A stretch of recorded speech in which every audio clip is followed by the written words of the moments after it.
So where does data live these days? Because it doesn't just live in your servers or in the cloud somewhere. It lives everywhere. It goes everywhere. It's in your pocket. It's in your briefcase. It's on USB sticks. It's on memory cards within cameras and such. And it's even in those notebooks, the traditional old notebooks that people use, that they write their notes down from meetings and such. That is storage media. It's media that you are storing. Every time that that storage media moves, so does the risk to it. That's why ISO 27001 has this particular control, and it's a 7.10, 7.10 storage media. So what does the standard require? Well, it states that storage media shall be managed through their life cycle of acquisition, use, transportation, and disposal. Because here's the thing, one careless move and that data, the information that is stored on that storage media is compromised and it could be gone forever. And remember what we're here to do when we think about information security. We talk about confidentiality, integrity, and availability. But in truth, it's about protecting information in all its forms. That's protecting it from intentional or accidental loss or destruction. Because things happen, right? Especially if we're talking about storage media that is transportable in our pockets, or when we go out and about. Let me give you some examples. We once worked with a law firm that was sending medical records on thumb drives to medical experts. The problem was that these thumb drives weren't encrypted. They were just being sent through standard mail. And there was no guidance on what should happen with those thumb drives when they reached the other side. So when the medical experts were receiving this information, obviously there was a risk that that information may get lost in the post anyway. There was a risk that that information could get lost when it's in the hands of that medical expert. But fundamentally, there was a real risk that that expert could keep that information on those drives indefinitely, or they could reuse it for their own purposes. So there was no real guidance around that. And it's a real recipe for a potential data breach. And it's a real issue when you think about when we talk about informational assets and knowing where your informational assets are. If you've got all that information out, I want to call it in the wild, then how are you going to control it? Because one lost drive could result in a sensitive personal data breach. Speaking of personal data breach, that reminds me of a therapist who was working for a school, who was taking notes on a notepad, a good old traditional notepad. But on their way home, as they got into their car, the notepad fell out of the bag and it was left on the ground for anyone to find. Now, luckily, it was found by a teacher and not a student, because within that storage media, it contained names of students, it contained names of teachers, it included facts and dates and information that students had provided in confidence to this counselor, this therapist.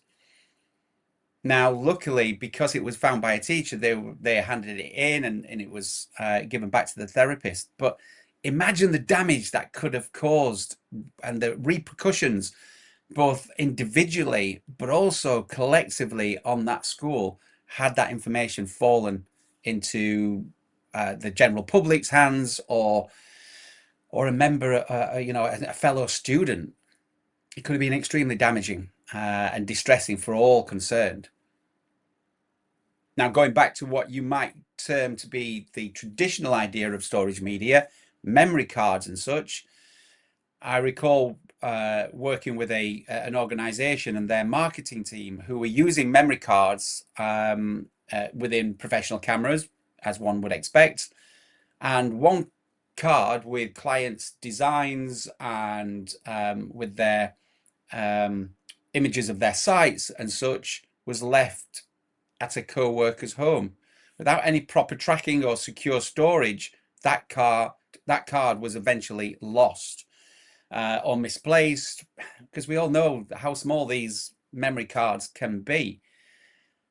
Obviously, it meant that it was, from a reputational perspective, it was quite damaging, because that had to be reworked. The pictures had to be retaken. So we had to explain to the client what had happened, why the card had been misplaced. Now, in terms of this storage media, then what will an auditor be looking for? Well, the auditors are going to, again, not just going to be looking for one thing. They are going to be looking for a media management policy. So make sure you have one of those. They're also going to be looking for secure disposal processes as well, remembering that this is about how you acquire, utilize, and ultimately destroy any storage media as well. So when we're talking about the media management policy, it should include details about what the expectations are about any kind of storage media that is purchased and how it's being used. But the secure disposal process is really important, that it goes into detail about what are the steps that you will take to make sure that media is destroyed in a secure manner. And remember as well, actually, when we're talking about storage media, some of the examples I gave earlier, I didn't include hard drives. So if you are destroying of laptops or servers or PCs, what are you doing with a hard drive, that storage media within them? Are you taking the hard drives out and having them destroyed in a secure way, or are you electronically erasing them or wiping them? What's your process? And that needs to be documented, and that's something that the auditor is going to want to see. The auditor will also expect to see classification schemes as well, so that you can demonstrate that you understand the sensitivity of the data and that you detail what will happen with that information, because not all information is equal, and some data will need to be destroyed in a different way compared to others. And again, where it's stored will then follow that particular destruction process. The auditor is going to want to see that you are thinking about protecting information on storage media as well. Now, in the case of therapists and such, and we do quite a lot of work with counselors and therapists and people who are coaches and such, and it's very simple. If they take notes within handwritten notes, then we'll talk about how they should maintain either coded words or use initials rather than actual full names and such. But we'll also give some advice around how they should encrypt information on digital devices. So using initials and coded words within notebooks and such, you could say, is a kind of a pseudo anonymization process, a kind of a pseudo encryption. But of course, in digital devices, the auditor is going to want to know that encryption is enabled on those particular devices to protect information. The auditor will want to see supply agreements. If you have agreements with destruction companies, for example, those destruction companies can destroy physical hardware, hard drives, mobile phones, that type of thing.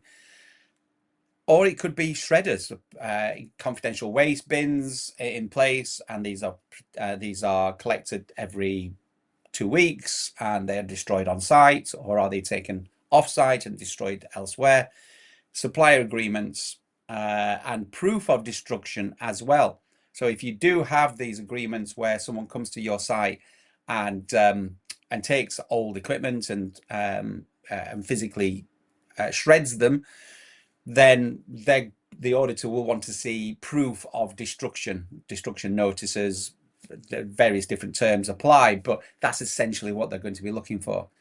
And as ever, the auditor is going to want to see that you've identified these storage media and any risks associated to them, that these appear on risk registers and risk logs that you have. They'll want to see evidence of audits that you will have carried out, your internal audit process, and any incidents that you've had. And finally, remembering that we've got policies and procedures as part of all of this, and storage media is used within the business and within your firm, then the auditor is going to want to see that you are training people on this particular topic, that you have explained clearly about why this is important for people to be aware of and what they need to do. So what do you need to do? What can you do today to get on top of this particular control?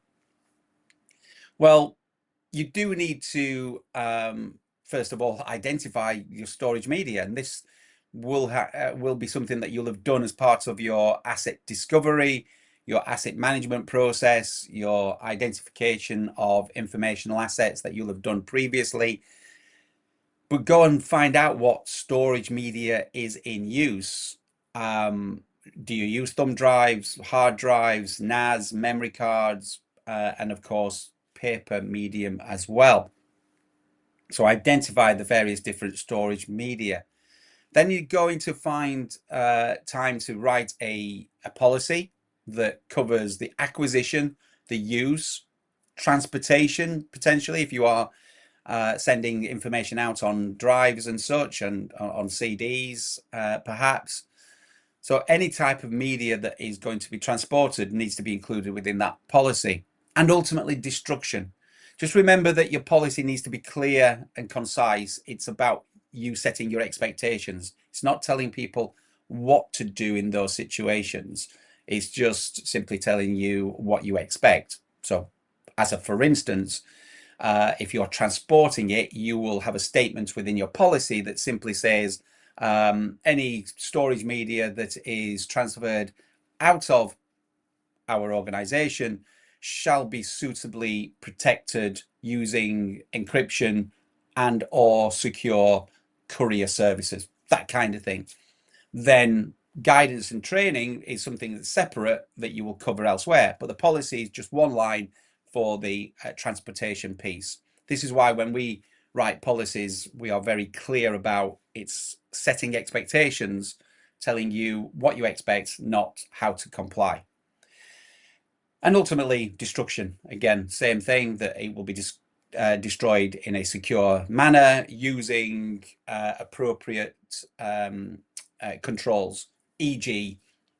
electronic shredding, physical shredding, confidential waste bins. And again, the procedure is elsewhere. The destruction policy is just it's one, two, three lines at most. Anyway, so yes, write your policy, make it nice and easy, remembering that a policy that is easy to read is easy to apply. And that's a whole other topic which we covered right at the very beginning on Annex A7.10, where we talked about security policies. Anyway, what else do you need to do? As ever, you do need to assess the risk. So you need to assess the risk to those storage mediums that you're using within your particular business firm organization, and put those risks on your risk register. Make sure that you identify appropriate controls that are in place, and then any risk treatment, any risk mitigation actions that you're going to perform. You need to make sure that you are communicating this as well, remembering what the auditor is going to be looking for. They're going to want to know that this is something that's been trained out.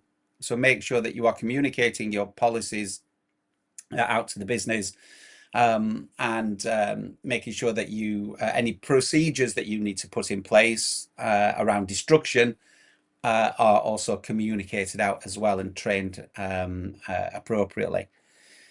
And then finally, you need to audit your storage media, use of storage media as well. And again, go and audit your supplier processes to make sure you've got the supplier agreements in place and identify any gaps within that. That should all come under your audit process. So there you are. it's a relatively short control. Some of them are. Annex A7.10 storage media. But what does storage media mean to you?